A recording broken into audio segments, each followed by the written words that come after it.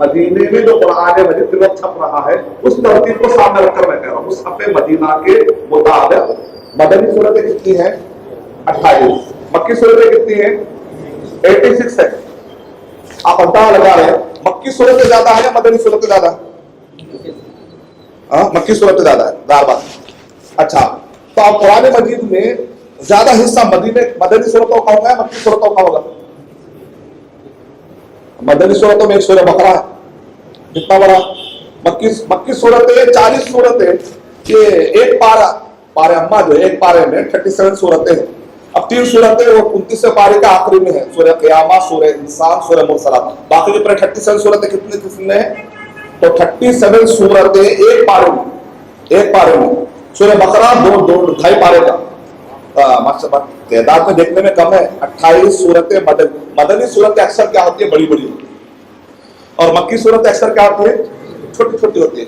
اکثر لوگ کیا کرتے ہیں جب قرآن میں پڑھنے رمضان مبارک میں جب ان کو جذبہ آتا ہے نا، جذبہ آتے ہی پہلے کیا کرتے ہیں؟ سورہ بقرہ اٹھا لے کے بیٹھ جاتے. نہیں الحمدللہ کوئی بات نہیں، اگر پورا پڑھ رہے سورہ بقرہ ختم ہونے تک کے ان کا جذبہ ٹھنڈا پڑ جاتا ہے. ایسا نہیں ہونا چاہیے. اگر پورا پڑھ رہے تو الحمدللہ.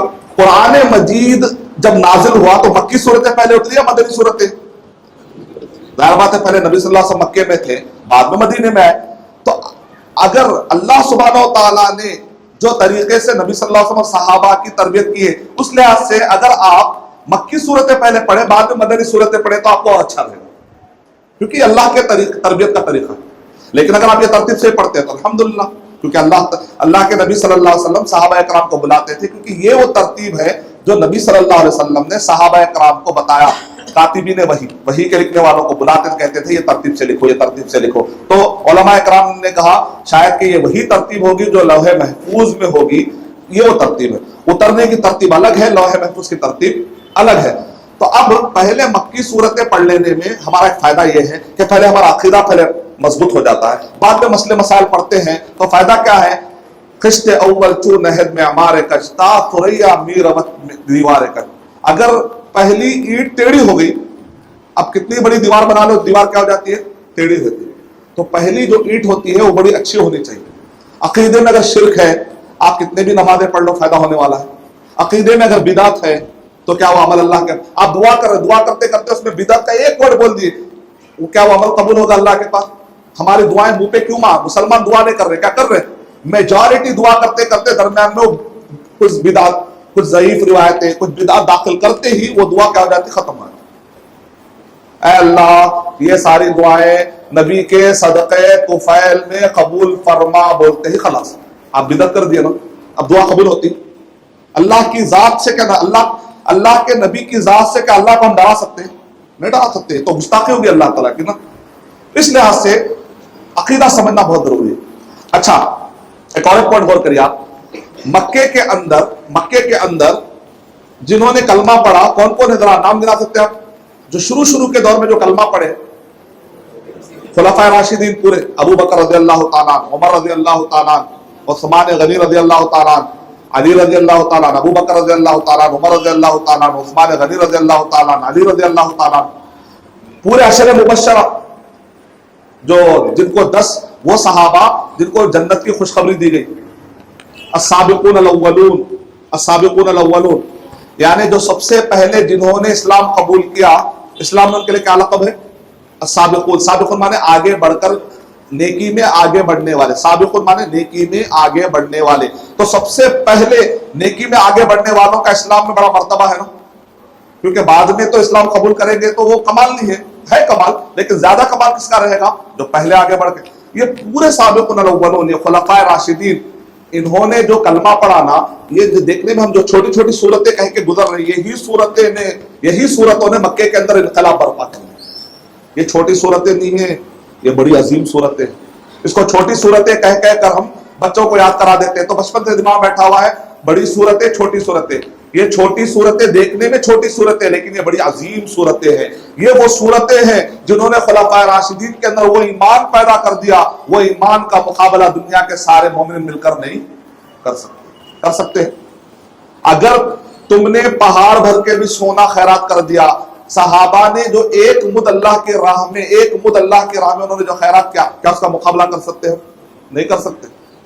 کیوں؟ ان کا جو ایمان تھا. اچھا وہ ایمان ڈیولپ کیسا ہوا؟ یہی صورتیں پڑھ کر. لیکن آج یہ صورتیں ہم نماز میں پڑھ رہے ہیں. کب سے پڑھ رہے ہیں؟ بچپن میں جب ماں باپ سکھاتے ہیں قل اللہ احد، قل اعوذ برب الفلق، قل اعوذ برب الناس، عما يتساءلون والنازعات غرقا. بچپن سے ہم پڑھ رہے ہیں لیکن ہمارے اندر نہ ایمان ڈیولپ ہو رہا ہے، نہ سود سے بچنے کی طاقت پیدا ہو رہی ہے. شادی بیاہ کے موقع پر ہم حرام رسموں سے بچ نہیں پاتے ہیں، حلال و حرام میں تمیز نہیں کر پاتے. شرک اور بدعت میں فرق، شرک اور توحید میں فرق نہیں کرتے ہم. بدعت اور سنت میں فرق پیدا نہیں ہوتا. اس کا مطلب ہم قرآن مجید کو غور سے نہیں پڑھ رہے، طوطے کی طرح پڑھ رہے. قرآن مجید کو اگر ہم سمجھ کر پڑھتے تو شرک کے قریب جانے سے ہمیں ڈر لگتا، بدعت کے قریب جانے سے ڈر لگتا، حرام کے قریب جانے سے ڈر لگتا، برے اخلاق سے کسی کو گھورنے سے بھی ڈر لگتا ہے. قیامت میں اللہ پکڑ لے گا اس کو، میں کیوں گھوروں؟ وہ بھی اللہ کا بندہ ہے نا. اگر آپ تکبر کرنے کا مطلب کیا نکلا؟ اللہ کے اس بندے کو آپ گرا کے دیکھ رہے ہیں. حسد کرنے کا مطلب یہ ہے آپ اللہ سے کہہ رہے ہیں اللہ تو نے اس کو کیوں دیا؟ مجھے دینا تھا. یہ مطلب ہے یعنی اللہ تو نے جو دیا تیرے فیصلے سے میں راضی نہیں ہوں.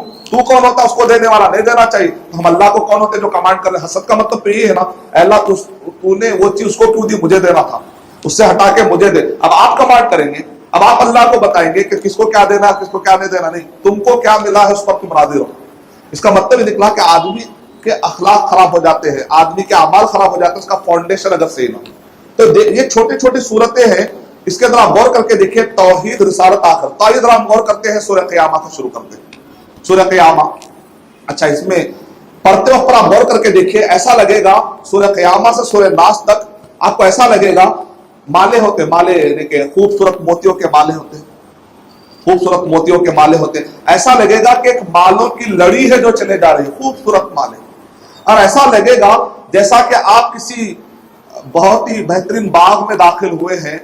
اس پھول کی خوشبو الگ، اس پھول کی خوشبو الگ، اس پھول کی خوشبو الگ. آپ کا من چاہے گا کہ کبھی میں وہ پھول کی خوشبو سونگھ لوں، کبھی میں وہ پھول کی خوشبو سونگھ لوں. آپ کو ایسا لگے گا یہ 40 صورتوں میں ہوتے قرآن میں کے سارے صورتوں میں ہر سورے کی خوشبو الگ ہے، ہر سورے کی مٹھاس الگ ہے. لیکن جو آدمی چکے گا نا اس کو پتا چلے گا، یا جو دیکھے گا اس کو پتا چلے گا؟ جو چکے گا، جو قرآن میں پڑھے گا، سمجھے گا، تدبر کرے گا، اس کو اس کی مٹھاس کا پتا چلے گا. جو آدمی خالی دور سے دیکھ رہا ہے قرآن مجید کو کر رہا ہے بس رکھ دے رہا اندر بار بار سے نہیں، ایسا نہیں ہوتا. ایک آدمی باغ میں نہیں جا رہا، باغ کے گیٹ کو چوم کے باہر نکل جا رہا. تو ہم بولے کہ بھائی کیا کر رہے تو؟ ایسا نہیں ہو سکتا. ایک آدمی ٹانک نہیں پی رہا ہے، ٹانک کو گلے میں لگا لے رہا ہے، تو ہم بولے ایسا نہیں ہو سکتا. ٹیبلٹ نہیں کھا رہا ہے، ٹیبلٹ گلے میں ڈال کے پھر رہا ہے، کہہ رہا ہے کہ ٹیبلٹ زبردست ہے، بہت خوبصورت، چوک دیکھنے میں چاندی کی طرح دکھ رہی تھی اس لیے میں گلے میں ڈال لیا. تو ہم بولے ایسا نہیں ہو سکتا. اس کو فائدہ اٹھانا پڑے گا، اس کو آپ کو اپنے جسم کا حصہ بنانا پڑے گا، تب جا کے اس کے اندر فائدہ ہوگا. وہ خوشبو، وہ پھول کے قریب آپ لے جا کر اس کے مشام جان کو معطر کرنا پڑے گا، تب جا کے اس کی اہمیت سمجھ میں آئے گی. تو اب سورہ قیامہ آپ کو ایسا لگے گا کہ ہار ہے، ایک ہار کی طرح ہے. تو عرب کا شاعر کیا کہتا تھا؟ کل بشاہل مفصلی. عرب کے لوگوں کو، یہ آسمان کے جو تارے ہیں نا، وہ آسمان کے تاروں کو اتنے ماہر تھے، وہ ایسا جماتے تھے، کہتے دیکھو یہاں سے لے کر یہاں تک ایک ہار بنا، یہاں سے لے کر یہاں تک ہار بنا. آسمان میں کئی ہار بناتے تھے تو ان کا ایک مشغلہ تھا. تو اللہ تعالیٰ نے کہا آسمان کے ہار تو بہت بنا لیے، آؤ ذرا قرآن مجید کے ہاروں سے بھی لطف اندوز ہو جاؤ. قرآن مجید کا ہار آپ دیکھیں گے تو ایسا لگے گا کہ موتیاں ایسے پروئے گئے ہیں، ایک ایک سورے کا دوسرے سے بڑا گہرا تعلق ہے آپس میں. اللہ تعالیٰ نے قرآن مجید میں ارشاد فرمایا الف لام را کتاب احکمت آیاتہ کتاب احکمت آیاتہ ثم فصلت من لدن حکیم خبیر. اللہ تعالیٰ قرآن مجید میں ارشاد فرما رہے ہیں یہ وہ کتاب ہے جس کو اللہ تعالیٰ نے محکم کیا ہے، مجمل. ثم فصلت، پھر اللہ ہی نے اس کو ایلابریٹ کیا ہے، تفصیل سے بتایا. ایک جگہ پر آپ کو ایسا لگے گا کہ ارے بات سمجھ میں نہیں آئی، اچانک آپ آگے پیچھے کے آیتیں پڑھیں گے تو بات سمجھ میں آنا شروع ہو جائے گی. اللہ تعالیٰ نے ایسا کیوں کہ انسان کی سائیکالوجی ہے، وہ چاہتا ہے کہ پہلے عنوان معلوم کرے. جیسا آج کے دور میں آپ کے پاس جا کے آپ کیا کرتے ہیں، کمپیوٹر پر